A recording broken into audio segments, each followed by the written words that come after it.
All right, what is up, Utah fans? This is Joseph back with the Utah Utes Football Digest, and today we are doing the deep dive breakdown on Utah versus Cal. If it's your first time in one of these videos, buckle up, get ready, get your notepad out. There's going to be a lot of information coming at you. We're going to go over a lot of stats, we're going to go over a lot of numbers, we're going to go over some PFF grades. It should be a ton of fun. Before we do that, though, guys, please make sure you guys drop the video a like. Also, as we go through the video, please make sure you comment down below as we break down the stats and the grades, how you guys think the game is going to go. I do like to hear your opinions. If you haven't already, please do subscribe to the channel. We put out a ton of Utah Utes football content, and that's the best way to make sure you get as up-to-date possible info about the Utah football program. And if you haven't already, share the video with someone, share it with a friend, share it on a Facebook page, share it to retweet it on Twitter, whatever. Everything helps. But outside of that, let's go ahead and dive in. Let's talk about Utah versus Cal. All right, guys, and real quick, I'm not going to spend a ton of time on this. I'm guessing a lot of you guys watched the preview for Utah versus Cal earlier this week, but I broke down some of the team stats for Utah versus Cal. So take a look here. This is the Utah defense versus the Cal offense. What we've got here is the projected numbers at the surface level of what Cal should be able to do on offense, and then the adjusted differential based on strength of schedule. So basically, this is what we're expecting Cal to do based on strength of schedule adjustments and how they should perform against this Utah defense. We're expecting to hold them just at 20 points, 19.9 points, 332.9 yards. Not a crazy number of yards. They should be able to run the ball somewhat effectively, but not crazy. They are a very good running team. We'll dive into that as we break down the video. The pretty dang low yards per rush. I think that's a good sign for us. Passing yards, not a crazy number. Passer rating they should get against our defense should be, relatively relatively low, not super good there. And this is a big one. Their red zone percentage. This is where Cal does struggle a lot, is scoring in the red zone. And if we are able to limit them to 332 yards and they only score in the red zone 47% of the time, I think this score is very realistic. So that's the Cal defense versus our Utah, or Cal offense versus our Utah defense.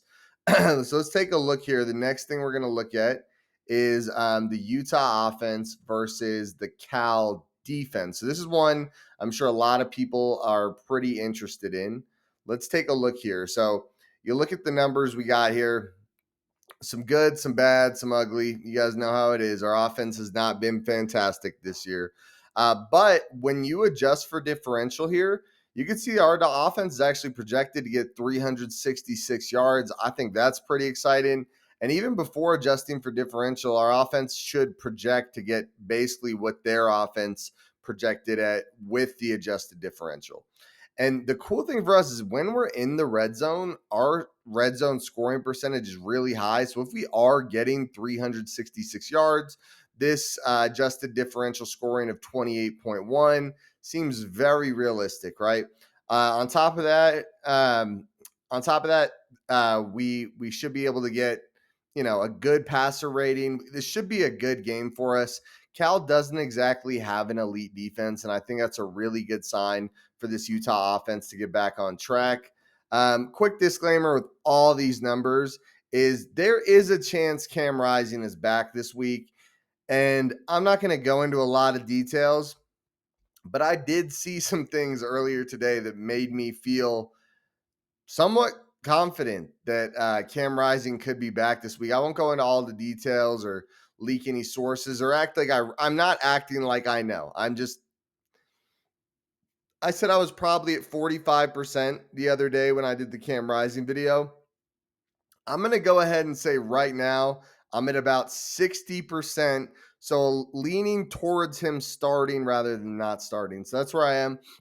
So those are the numbers, guys. If you want a deep dive on all those numbers, go watch the preview video. But we're going to do a deep dive on everything else today, really break it down. I just want to get this one out of the way. Um, Based on the adjusted differential numbers, Utah should win 28-20, dominating the red zone against Cal and look pretty good, limit Cal's rushing attack. So that's where we are. We won't spend too much time on this. If you guys want a full breakdown, go to the Cal preview video. You can find that on the recent videos of my channel. But let's go ahead and break down the other numbers. Let's talk about the star players and let's talk about the PFF grades. Let's go ahead and dive in. All right, and let's go ahead and start this one off, guys, by looking at Utah's stars for the season so far. So Nate Johnson is probably the quarterback that's going to play. I mean, according to what Witt said today and yesterday, Nate Johnson is the guy that's going to play if Cam is not in. Like I said, guys, I'm not going to talk too much about it or reveal any details, but I did see some information today that would lead me to be somewhat positive that I'm leaning towards him slightly more playing than not playing. And I think a lot of Utah fans are starting to feel this way. This is the first week where Witt has not confirmed nor denied if Cam was playing. So he is keeping it close to his chest, but I mean, it's not denied. Cam is not out of the picture. So I think there's a good chance he does play. All right, Nate Johnson, though, if he is in, one thing you can compliment him on is that he does. It's kind of weird. A lot of the criticism of Nate Johnson is ball security because he has fumbled a lot. But when it comes to actually turning over the ball, it's not super high. He's got 3 touchdowns, 0 interceptions. He's also got 3 rushing touchdowns. So Nate Johnson, a good player when he puts it together. It was a rough game for Nate Johnson against Oregon State. Who's going to deny that, right? It was pretty tough for him, and it was tough to watch, right? It was a rough game because of his performance, and there's definitely some criticism at the wide receivers, but because of his and the passing game performance overall is a huge reason why we lost that Oregon State game. So hopefully he or Cam Rising can step that up and turn it up a notch. Jaquindon Jackson, let's go ahead and talk about him. So he's been injured for a few weeks now, but when he was in, 39 carries, 239 yards, 6.1 yards per carry. He's a stud. He is the playmaker on this Utah offense so far this season. Obviously, if Cam and Brant Keith are in, they're huge playmakers too. But right now, until they get back, Jaquindon is the guy. He's been injured. I feel pretty good about the idea that he will be back this week. He's a star, dude. He has best running back in the Pac-12 type of potential, and he has best running back in the country if he really stretches his ceiling. He is extremely talented. If you guys watch Utah football, you guys know Jaquindon Jackson is a special player. Another guy to talk about, Jalen Glover. Jalen Glover's kind of just been carrying the load while Jaquindon Jackson's been gone. 64 carries, 237 yards, 3.7 yards per carry, 2 touchdowns. And why I think that's actually pretty impressive that Jalen's doing 3.7 yards a carry. This is against stacked boxes, guys. It is very rare that there are not 8 guys in the box against Utah, right? We are consistently going against teams selling out to stop our running game, and it makes sense considering how bad the passing game is, right?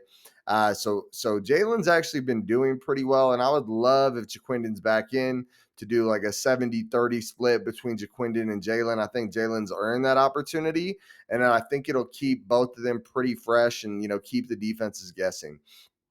Another guy to take. Oh, Chris Curry, by the way, it was announced today, or I guess yesterday at the time you guys are actually watching this video.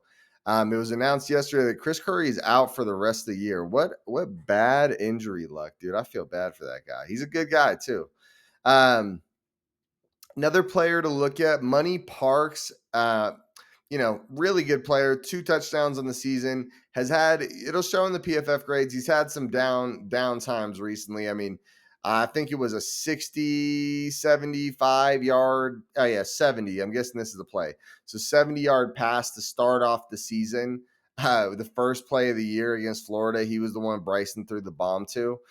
So 70 of his 160 yards are from one play at the first play of the year. So you can imagine how the rest of the 5 games or so have went. He hasn't been much of a playmaker since then, and hopefully he can start to shine again. He was a player a lot of us had super high hopes for.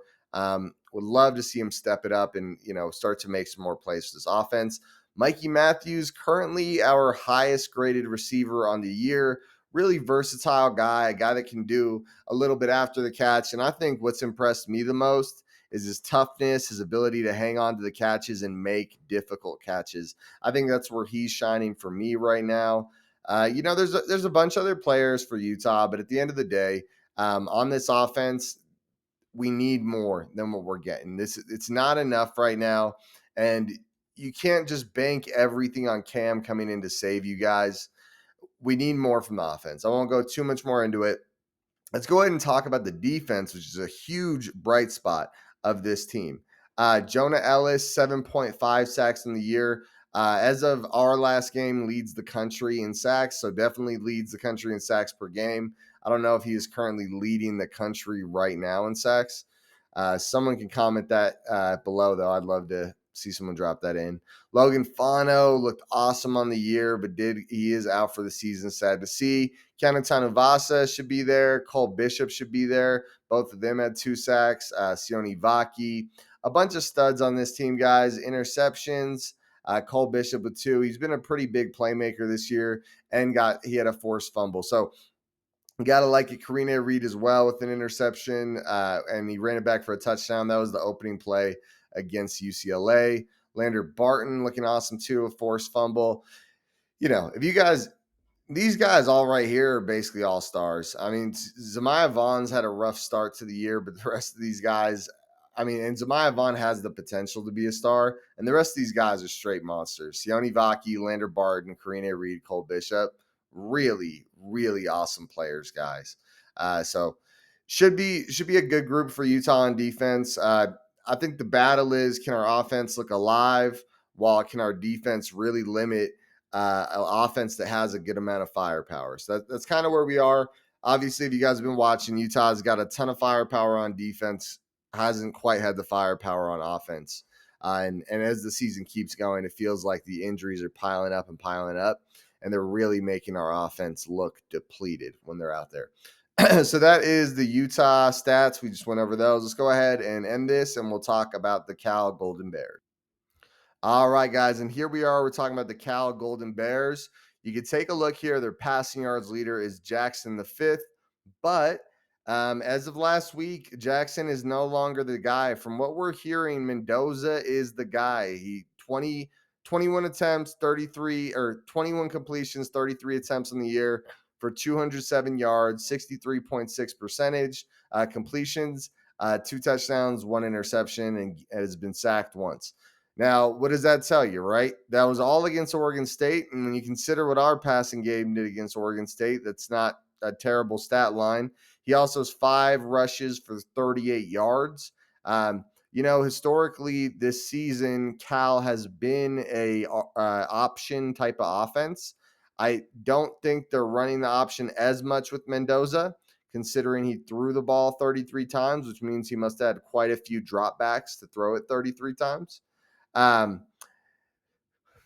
but with that, it looks like he's a pretty good player. The PFF grades are pretty high for this guy, and he looked good. The only thing is, don't forget, this was his first game putting any tape out there. And when you got a great defensive coordinator like Morgan Scalley, Morgan's going to go watch the tape, and he is going to get a game plan. And this guy's a freshman QB. He's going to get a game plan that will knock this guy back down the size. And I would say, as I break down the stats here, I'm really not that impressed. Even though his PFF grade was really high, the stats are not that impressive. I'm surprised the PFF grade is so high. So is what it is there. Now, where we talk about where Cal really does have some big time playmakers, it is running the football, guys. Cal has 2 stud running backs. Seriously, these guys are pretty tough running backs. I'd say they're Oregon State has a really good rushing attack, really impressive team. It's hard to say that Cal might even is not a better rushing attack. You got to check this out, dude. So check it out. So their rushing game, and Jaden Ott was injured. He could be in, he could not be in. I don't have an update on that. I looked it up, I couldn't find anything. But 96 carries for 556 yards, averaging 5.8 yards a carry and 5 touchdowns. Remember, guys, they haven't played the level of schedule we have. They haven't. They're the 47th schedule. So it's a slightly above average schedule, but still, those type of numbers, I mean, you could be playing some pretty average to below average talent. Those are still really impressive numbers. And then you follow it up with the guy behind him, Ifanse, 61 carries for 348 yards. Another guy averaging, damn near, it's over 5.5 yards a carry. That's pretty wild, guys. And 7 touchdowns. I mean, between the two of these guys, they're accounting for 12 touchdowns. This is a really good rushing attack, guys.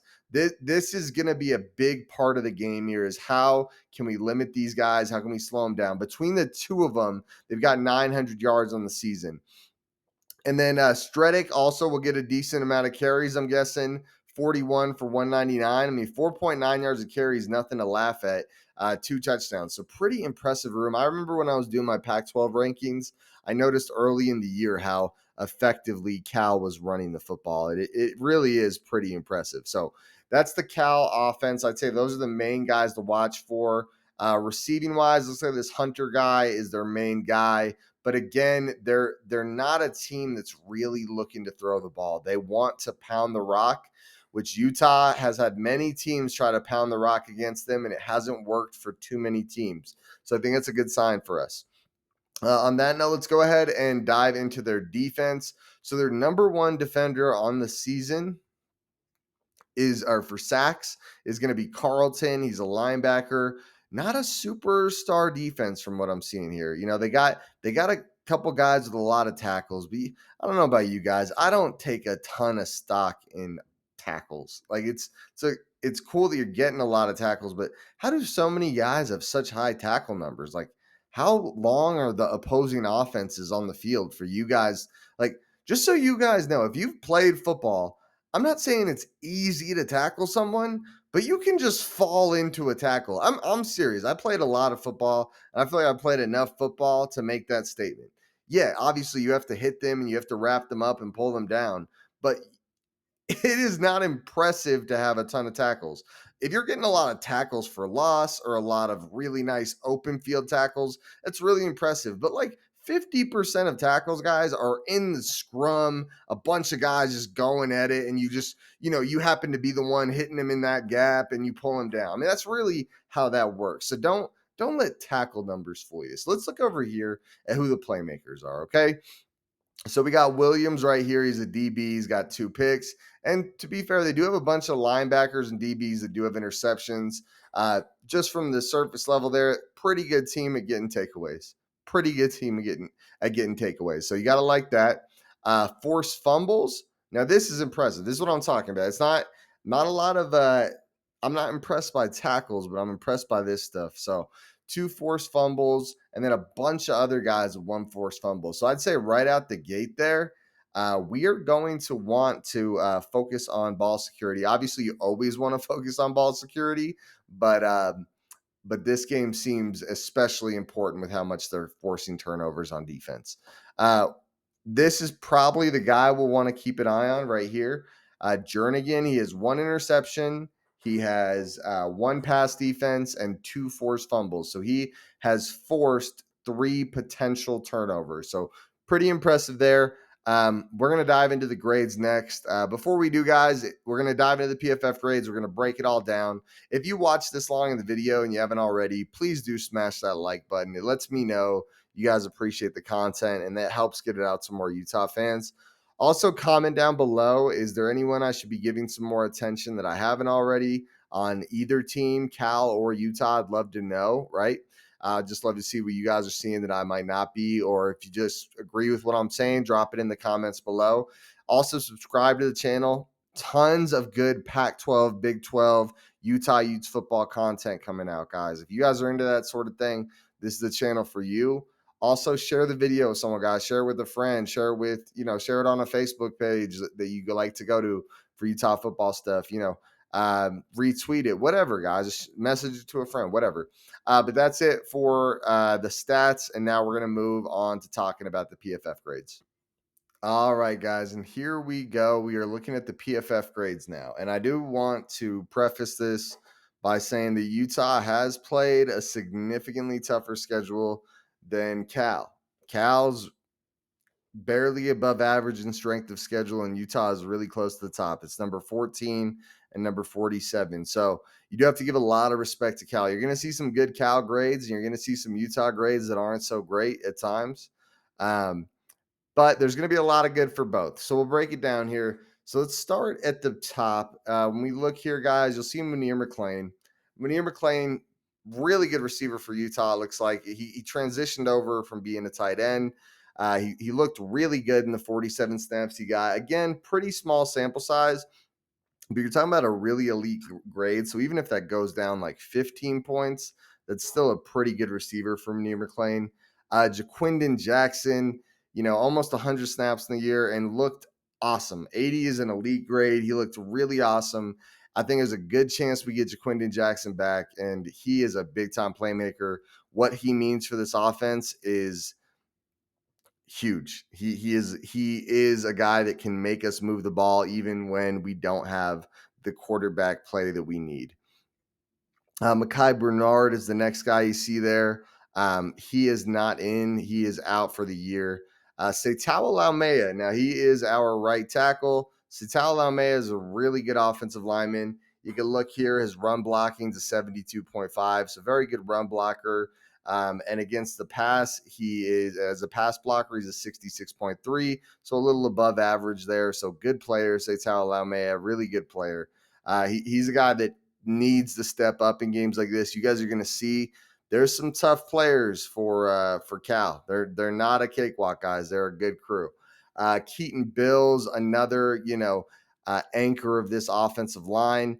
He's a guy that's been doing well run blocking. A very good grade there, 71.2, but the pass blocking, 54.1 for Keaton Bills. That's rough, dude. He needs to get that up, especially with all these young quarterbacks we have coming in that haven't gotten a ton of playing time. And even if Cam is in, with the whole coming back from injury, I don't want Cam running around for his life back there every play.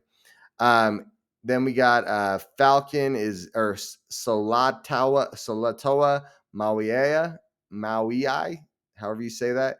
He's only played 11 snaps. It's an okay grade, but 11 snaps is not a sample size. It's not worth looking at. Falcon, again, only 11 snaps. He's a good backup, but he's not going to be a starter. The two starters at tackle are Setao Laumea and Spencer Fano, who we'll talk about in a second. But you look at Mikey Matthews here, guys, 66.7 grade. It's an above average grade, and he's gotten a lot of snaps, right? He's gotten 148 snaps. So you got a pretty good sample size there. I talked about him earlier. He's a guy that is tough at the catch point and makes plays when they need to be made. He's a guy I love when we target on third down. He's a very reliable player. Michael Mokofisi right here, a guy that's been seeing a lot of reps this year, 326 snaps, 66.1 grade. Run blocking above average is 66.9. Pass blocking 62.5, a little below average, but not terrible. So you can see one thing I like about our offensive line, I've been pretty critical of it, but we're about to go over the other two starters. But there's no one on the offensive line that's like a liability, right? There's some guys that could use some improvement, but there's no one that's terrible or anything like that. Sione Vaki has gotten one snap at quarterback out of the Wildcat, but let's not worry about that. Alex Harrison, guard, again, 11 snaps, not worth talking about. It's a small sample size. Daniel Wood, again, small sample size. Spencer Fano is our left tackle, true freshman Spencer Fano, 4-star prospect, left tackle, a guy that we all have very high hopes for. I actually ran into him at Costco this past weekend, so maybe that's a good sign. I walked up to him and I said, "Hey, are you Spencer Fano?" And he was like, "Yeah, how are you?" He was a nice guy, really nice guy. That's Spencer Fano, though, 298 snaps. You look here, his pass blocking's a 53.3. I think the world of the kid. I think he's going to be great. He's got to do better than that, though. That's not pass blocking that we need from our left tackle. He's got to step it up. We're going against another good edge rusher group this week, and that is not going to cut it. 66.7 run blocking, though, a little above average there, so it's good to see. But I would say specifically for a left tackle, the pass blocking is probably slightly more important than the run blocking. I know our offense is a little different, but I'm going to stand by that. Jaron Kump right here. You can check him out. He's the center. He's been filling in for Johnny Maea. I've heard a lot of criticism of him. He's actually been doing a pretty serviceable job. 63.4 grade, 63.3 pass block, and that's about average. And then 65.6 run block. Anyone being super critical of Jaron Kump is being a little disingenuous. He's been pretty decent. And Johnny Maea has not exactly shined in the grades historically. So I wouldn't say it would be a game changer to get Johnny Maea back. I probably getting him back would add some cohesion to the line, but I wouldn't say it'd be a huge difference maker. Jalen Glover, we talked about him earlier, guys. This grade over here, this green one, the 68.5 is his actual rushing grade. The rest of the stuff, not quite as important. This is receiving grade here. He could do a little better, honestly, but I'd say it's tough to get a real grade on the kid when you're going against stacked boxes every play. Um, you keep going. Bryson Barnes, not great there. Uh, but not terrible either, right? Bryson Barnes doesn't look terrible. It's a below average grade, but not bad. He actually looked decent when he came in against Oregon State. He put some life into this offense. Landon King, a little below average. Not a ton of snaps for the guy, 59. I'd like to see him get in there, earn some more reps, but a guy that we brought in as a transfer. So the last guy I'll talk about is going to be Nate Johnson. Nate Johnson is the quarterback if Cam is not in, 57.8 grade. He's got to do better. He's like Spencer Fano for me, where I think the world of him. I think he could be really, really good, but he's got to show it. I mean, that Oregon State game was such a bummer, dude. When that game was over, I just couldn't believe how bad the offense was. And I probably gave a lot of criticism of Nate Johnson, some justified, but some probably a little too harsh. He's a good kid. The number one problem for us right now, guys, on top of the quarterback play, but you look at this. So we have Mikey Matthews, who had an above average grade, but outside of him, you got Money Parks on 125 snaps. He's got a 59.2 grade. That's not good. That's borderline bad. It's more below average, but it's getting into the bad range. Mekhi Pittman, 56.7. Mekhi Cope, 56.1. Again, those are both on small sample sizes. You'd like to see them. Mekhi Pittman should be back in, but at the end of the day, we just need some receiver help there. So that's the Utah offense. I'm not going to sugarcoat it. The offense for Utah is not good right now. It needs to get better. It's not terrible across the board. We've got some decent grades, but in general, it's not looking good. We need more. So let's go ahead and compare that to the Cal defenses. And like I said, guys, Utah has played a significantly tougher schedule than Cal has. So you do need to take that into account when you look at these grades. But let's look, guys. So this guy you can rule out, Hunter Barth. I know he has a crazy grade, but it's on 6 plays. It really doesn't matter that much. Miles Jernigan is going to be a big one. It's these 2 edge rushers, guys. These 2 edge rushers are legit, and they are going to come at our quarterback with mean intentions, dude. Miles Jernigan is 79.2, and Xavier Carlson, 77.4. It is going to be a rough night. This is why I talked about Spencer Fano earlier. Like, these guys are good pass rushers. That they're not elite pass rushers. They're more of balanced guys that are good in coverage and really good run defenders. But they're going to come off the edge, and if you don't hold your ground, you're going to have a bad night if you're one of these offensive tackles for Utah. So Tal Laume has got to get his guy, and that's just expected with him being the vet and a big time playmaker or big time offensive lineman for Utah. But Spencer Fano is going to get tested, and it's going to be important that he holds his end of the bargain against these edge rushers. The next thing they got is 3 really good linebackers, but the good thing is one linebacker's played 354 snaps. The other 2 have only played less than 30 snaps. So let's go ahead and rule out the other 2 linebackers. The big time guy though is Jackson Simon. Really good grade. excellent open field tackler, excellent tackler in general, good pass rusher, very good run defender, and very good in coverage. He's a very good player. So, right there, those are the clear three best guys on this defense. We got Xavier Carlson, Jackson Simon, Miles Jernigan, two edge rushers, and a linebacker. What does that tell you? That means we are going to need decent offensive line play to win this game. All right, we move on to the next guys that have gotten some high snaps. You got this interior defensive lineman. You got two of them right here. 150 snaps for him, 185 snaps for Johnson.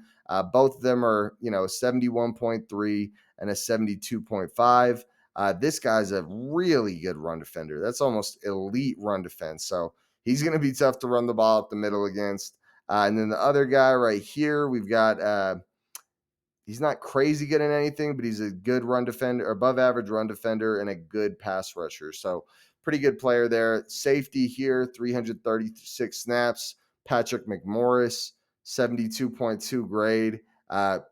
Good in coverage and kind of average to below average across the board. Looks like a well-rounded player that shines in coverage, which is really what you want from a safety. All right, now let's keep going here. We move to Let's go to this cornerback. So cornerback Matthew Littlejohn, 137 snaps. I've noticed with the DBs, it seems like not a ton of them, especially the corners, have a ton of snaps. Like this guy right here, 137 snaps. I'm guessing he's their slot guy. And then, good in coverage again, decent to below average to bad. He's a bad pass rusher, but who cares about that? This corner actually does have a ton of snaps, 389, so 70.2 grade, and is probably a pretty real grade. That's a lot of snaps. Really good run defender, 78.8. This is Noel Williams.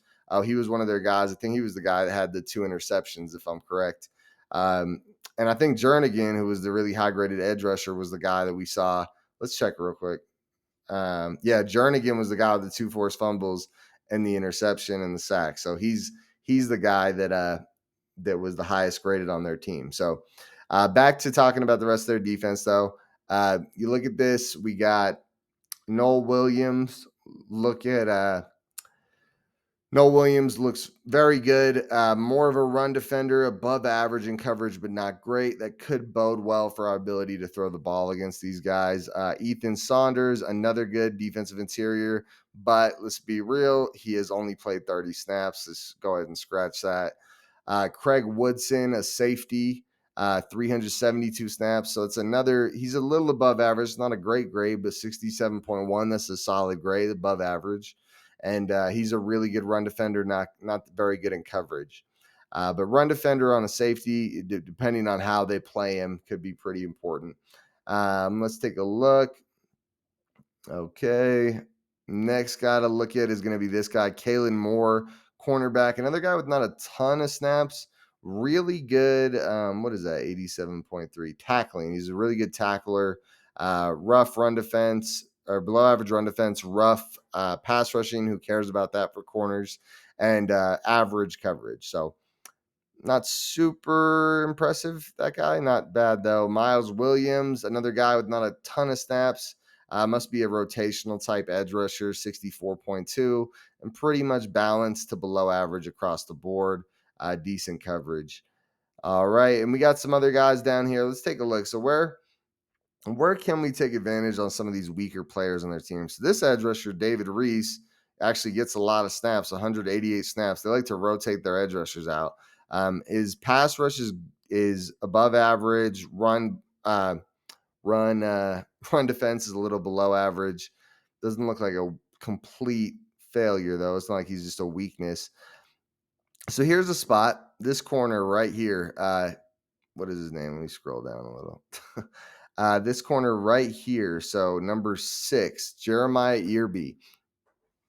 58.7 coverage grade. That's pretty low. He's a decent run defender, but if we get some one-on-one matchups with this guy, I wouldn't be surprised for us to take advantage of that and try to hit our guy in the open field. And then boom.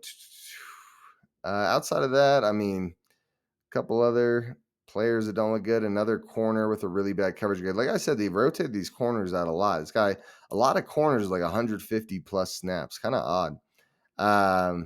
Cool. I mean, these guys got some snaps, but that's about it. So that's their defense. I mean, just to recap, they've got two really good edge rushers and one really good linebacker. They have a couple good interior defenders. It's going to be a good defensive line. I think that's just. I would go as far as to say this: two really good edge rushers. They have one really good linebacker, and they've got two good interior defenders. So those are like D tackles. So it's going to be a tough go for the offensive line. If they don't come correct, it's going to be a tough go. But I would say outside of that, they've got some decent safety play, nothing crazy. Um, Looks like a good team. I wouldn't say their defense impressed me a ton. I think the stats kind of make a little more sense now. I They have two good. They have some good corners too. The issue is not a like. There's a ton of rotation in these corners, and some of these corners are bad. If I'm Utah's offensive coordinator, I think we're going to want to take advantage of when certain corners are on the field. I don't understand why some of these guys are getting so much playing time. I think that's a good sign for Utah, actually. So, couple good corners, but more than anything, they're rotating guys in and out so much that you're just going to want to take advantage of the matchups when you see them. Good to great D line. It's going to be a tough go for our offensive line, but our grades are against a much stronger schedule than theirs are. So I could see us having a good day, especially after the bye week, resting up, getting healthy. And then they got a really good linebacker as well with some solid safeties. It's not a terrible defense. And their defense does look like um, on paper, they look pretty bad. I'd say the grades look better than what they looked like on paper, but still, I feel pretty decent about this, especially considering if Cam is in, I think he's going to take advantage of some of these bad corners, and if Nate is in, I think if you're Andy Ludwig, you're going to make sure Nate looks at the poor corners, like the ones that don't play super well, try to take advantage of those matchups. But that's Utah's offense versus Cal's defense. All right, guys, and here we go. Let's take a look at Utah's defense versus Cal's offense. Just so you guys know, if I'm a little lackluster here, I just recorded like a 15-minute breakdown of Utah's defense versus Cal's offense. It didn't save the video and deleted it. That freaking sucked. It was a good one, too. You guys would have liked it. Well, I'll try to bring my best energy I can. Okay, so Lander Barton, Cole Bishop, Sione Vaki, Jonah Ellis, four studs right at the top, guys that have received a ton of snaps, right? They look really good. You got to be happy with what we're seeing from them, especially a guy like Jonah Ellis leading the country in sacks, looking amazing. You know, that pass rush grade, 88 point something, ridiculous. He is playing at a level that justifies like first round hype type of guy. It really does. If I was an NFL scout, Jonah Ellis would be pretty dang high on my list. He's not doing this against chumps. I also want you guys to know as we break down our defensive line, UCLA, which is a team we dominated pretty well at the line of scrimmage, their offensive line across the board is actually grading out super well. So really impressive. And don't forget, guys, our defense, you know, we're going to break down Cal in a second, but our defense dominated Florida, a really good running team, dominated UCLA, a really good running team, held Oregon State to under 4 yards per carry. And that includes a 45-yard run that really bumped up their stats. An elite running team in Oregon State. Understand, guys, if you're a running offense, like that's your game plan, Utah is not the one to do it against. It is going to be a tough defense to run against. I mean, look at Lander Barton, guys. Look at Levani Demooney. Look at these run defense grades. They're through the roof, right? Where we are susceptible, as I've said all year, is the pass. Stupid mistakes. Miles Battle missing his assignment. Travis Broughton, you know, just whiffing on an open field tackle or whiffing when a guy on making a play on the ball, stuff like that.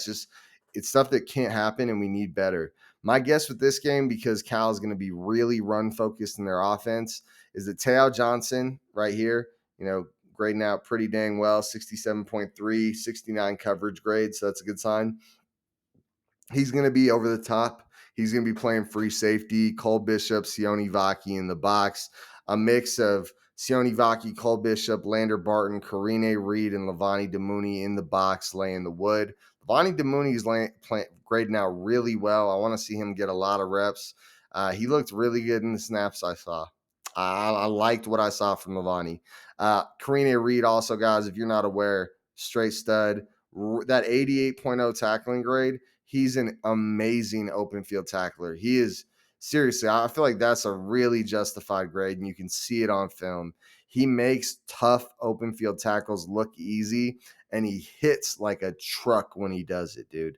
Really impressed with Karine Reed this year. Another guy that I think deserves a lot of hype and will be looked at by NFL scouts pretty highly. The eye test is great. Obviously, the NFL thing is going to matter a lot when we play teams like USC, Oregon, Washington. How do we do there? But so far those guys all look amazing. So that's kind of it with our defense. We got a bunch of players. Like I said, I just recorded a long breakdown of those guys. Annoying it got deleted, but we got a really good team. We've shut down good offenses at running the ball, and we've limited greatly elite rushing offenses like Oregon State. So I think that's a good sign. And now let's go ahead and move on. Let's talk about Cal's. We'll talk about Cal's offense. All right, guys. The first thing I'm going to point out with Cal's team is going to be their quarterback, Fernando Mendoza. 81 snaps, guys. That was his first real game as a starter. Looked really good, right? 81.4 grade, 83.1 passing grade. Looks like a really good quarterback. Has a lot of potential. He is a freshman, though, and that is the first game he has started, which means no one has really had good tape on him. Morgan Scalley is probably going to devise a game plan to make this guy have a rough day and a bad time. That's my guess. I would imagine that drops significantly when they play Utah. I think where he could see some success is I think this is a really good rushing offense for Cal. I think it's gonna be he's gonna have to make some plays. Our defensive game plan is probably gonna be shut down the run, do a good job covering the pass, and make this kid beat you and try to confuse him, give him looks or situations that he might not be as good at. And don't forget, even though this is a really good grade, he only threw for 200 yards. Like it's odd how high this grade is. What I do want to point out, this should get you guys pretty excited. I mean, you guys know we got Connor O'Toole, we got Jonah Ellis. This offensive line right here, a 64.1 grade. He's average. This guy's pretty good, right? I'd say good is 69.3, their center.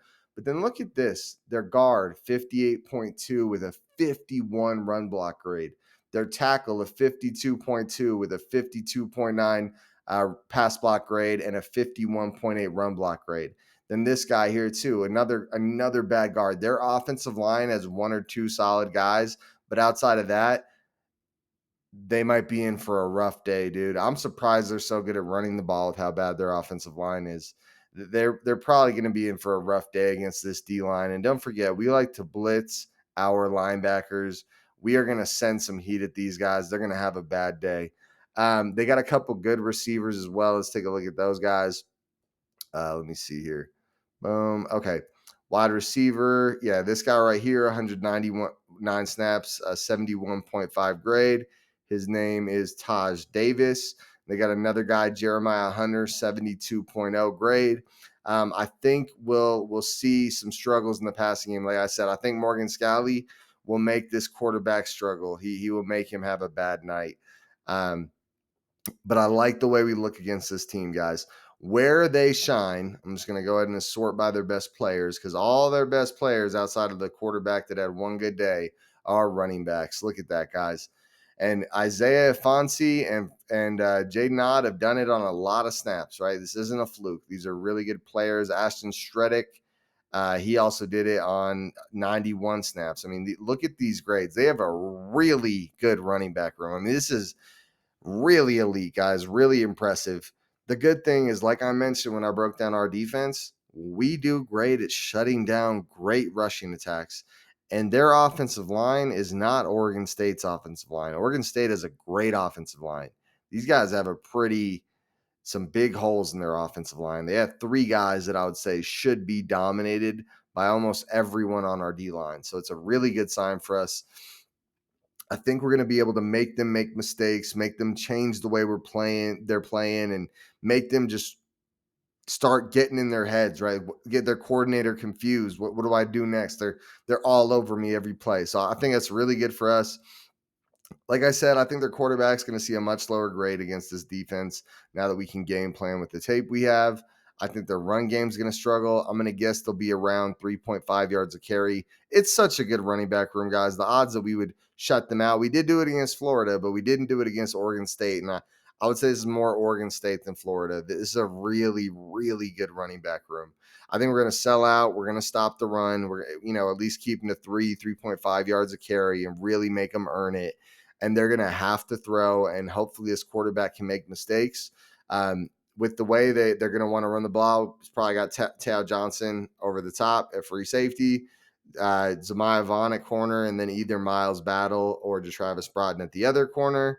And then we just go to town, dude. We got Sione Vaki, Cole Bishop, Karina Reed, Lander Barton, Lavani Demooney. What are these guys going to do? For real. I actually think it's going to be a really good game for our defense, and there's going to be a few nice chunk runs by their running backs because they're really good playmakers. But in general, I think they're going to struggle running the ball against us. So that's the breakdown of their offense. All right, guys. So that is the breakdown. We dove into a ton of numbers, a ton of grades. There was a lot to look over. I'm about to break down what my final prediction is, how I think the game's going to go with and without Cam, if we were lucky enough to have Cam Rising in. Before I do that, though, if you guys could just smash that like button, that'll help get it out to more Utah fans. Also, comment down below. What do you guys think is going to happen? What are your predictions for the game? I want to hear it. Also, if you haven't subscribed to the channel, subscribe. We put out a ton of Utah youth football content, and I don't think anyone goes as in-depth as we do here. So make sure you guys stick around and share the video with someone, guys. If you guys have other friends that love Utah football and might find this fun, shoot the video over to someone. All right. And on that note, let's talk about it. So we have a pretty lackluster offense, right? But we've got an elite defense. Yeah. I think their rushing attack is going to try to break the will of our defense, and I think they're going to fail, as many other teams have failed. We held good rushing teams like Oregon State, not Oregon State, but UCLA and Florida to under 1 yard per carry, dude. We've held good rushing teams to really terrible numbers. And Oregon State, they're an elite rushing team, some of the best rushing stats in the country, and we held them to under 4 yards a carry. So I don't see Cal really getting a ton of rushing yards against us. I see it in like the low threes, like 3.3-ish per carry.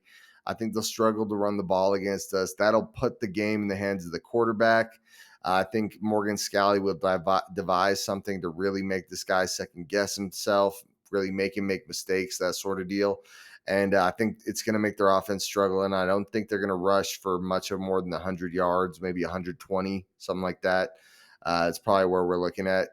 And then on our offense versus their defense, I think we're going to run the ball pretty well, especially if Jaquindon Jackson's back in. And hopefully that gives Nate Johnson the ability to throw the ball a little bit. I see our offense getting, 170, 180 passing yards, but nothing crazy. And rushing yards probably in the, 140 range, 150 range is kind of where I'm seeing it. And then I think we'll score at a high pop when we're in the red zone. I mean, my projections when I did the analysis in the preview, and I talked about it at the beginning of this video, it was 28-20 just at surface level with adjusted differentials. Now I'm feeling like we will win the game 20-13. It's two really good defenses. Ours is elite. Theirs is really good, maybe good. I mean, they're a good defense, but they're not on the level of ours. And I think our offense will do better against their defense than their offense will do better against ours. Their offense is better than ours right now. Maybe with Jaquindon Jackson that changes, but it is what it is. So I see it 20-13 for Utah. If Cam is in, I see us getting, 50 to 75 more passing yards and another 40 to 50 rushing yards because of Cam. And we'll score in the red zone at probably even a higher rate. And so I see us winning something like 31 to 17 with them getting those extra points in garbage time. So that's how I see it going. I'm out of here, guys. Like the video, comment down below, subscribe, share the video. I'm out. Go Utes.